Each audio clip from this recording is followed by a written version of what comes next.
for I2 is equal to 1.5 minus 0.3, so 1.2.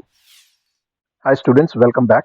Today I'm going to show you an application of simultaneous equations in physics, in particular in electricity, that is in circuit problems. So here is a problem, a multi-loop circuit problem in which we want to determine the electric current in the various branches of the circuit.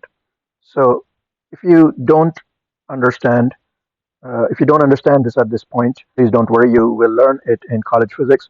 For those of you who have already seen it, here you will see the use of system of equations. We start with setting up currents in these loops. This one we say is I1. The same I1 flows in here. Then it splits up into I2, and this one here is I1 minus I2, and that is the same current that also flows over here. We draw the directions in which we will apply the Kirchhoff's laws. We will do clockwise in both loops, so I have marked that. And now we will start writing the equations for the Kirchhoff's loop law. The way we do that is we go around the loop and we calculate the rise and drop in voltages. I will start here behind the 9-volt battery, and I will start writing the equation for this. A rise in voltage, 9 volts. Then as it goes, a current of I1 goes over the resistance 1 ohms. There is a drop in voltage which is equal to the current times the resistance, 9 minus I1. And then as it goes over this second resistor, another I1. And as this goes over the 4 ohms resistor. Now notice that in this branch of the loop, the current is actually I2 and not I1. So whatever that current is, we utilize that. We multiply the resistance and the current, and so that is 4I2, and so another drop in voltage minus 4I2. Then we are going opposite to the battery, so that causes a drop in voltage minus 6 volts, and then we come back to our starting point. So all of it together is 0. This is our first equation, and in this I1 and I2 are the two variables. Okay, let's simplify this a little bit, collecting this minus 2I1 minus 4I2, and here we've got 9 minus 6 on the left hand side, so that is plus 3 is equal to 0. I will divide by 2 all over, move these to opposite side of 3 so that they become positive. So when I divide by 2, this will be I1 plus 2I2, and then 3 divided by 2. So this is equation number 1 in our system of equations, and I'm going to name it as 1. Now let's write the equation for the second loop, which is the second loop that goes over here. Again, I will start behind the 6-volt battery, and as we go over here, we will have a rise of 6 volts. And then here's the interesting part. Because we are going opposite to the current, instead of a drop, there will be a rise. So we will say plus 4I2 as we go over this resistor. Then nothing happens while going over here. And then as we go over on this side, the value of this R is not given. Let's say this is equal to 10 ohms. As we go over this, there will be a drop in the voltage, so minus 10 I1 minus I2. After going here, as we go over this battery, there's a minus 3 volts, and then we get back to the starting point. So our equation is complete. Simplifying this, 4I2 minus negative 10I2, so that is 14I2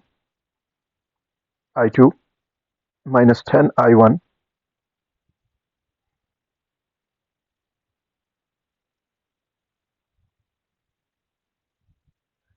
And I've moved this 6 minus 3 is 3 on the left hand side. I've moved it to the right hand side, and that becomes minus 3. I will do a further simplification. I will divide on the whole equation by 10, so that this becomes 1.4I2 minus I1 is equal to negative 0.3. There is a purpose of why I decided to do that. I'm following the elimination method, and I can already see that in equation number 1, I1 has a coefficient of 1. So I tried to make the coefficient of I1 the same here by this division, and so our life will be easier. So this is equation number 2. Now let's put these equations one under the other, and see what happens. So I1 plus 2I2 is equal to 1.5. So that is equation number 1. Now we can simply add these two, because by adding these two, the I1 will be eliminated. So 2 plus 1.4, so this is eliminated. And as far as I2 is concerned, 2 plus 1.4 is 3.4. I2 is equal to 1.5 minus 0.3, so 1.2. I2 is equal to 1.2 divided by 3.4, 0.35. So we got the answer for the value of I2. And then the question is, how much is I1? So that we can obtain by using any one of these equations. Use this equation number 1 to calculate I1. So I1 in terms of I2 is 1.5 minus 2I2. So 1.5 minus 2 times 0.35, which is the value of I2. So 1.5 minus, and this becomes 0.7. So the answer is 0.8. And then what is I1 minus I2? I1 minus I2 is 0.8 minus 0.35, which is 0.45 amperes. All these currents are measured in amperes. So those are our answers.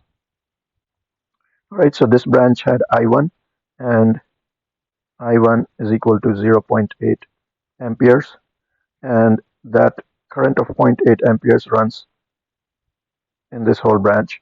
All of it that I have marked with red has 0.8 amperes. And then I2 is 0.35 amperes. So here, this is 0.35 amperes, and that is the current flowing in this branch over here. And then I1 minus I2 is the current that is going in this branch here, and that is equal to 0.45 amperes. And all of these numbers came out to be positive. That means the current directions that we had assumed initially were correct. If those came out to be negative, then we would say that the current is flowing in the opposite direction of what we chose. So this is an example of an actual application in physics of system of equations. Thank you.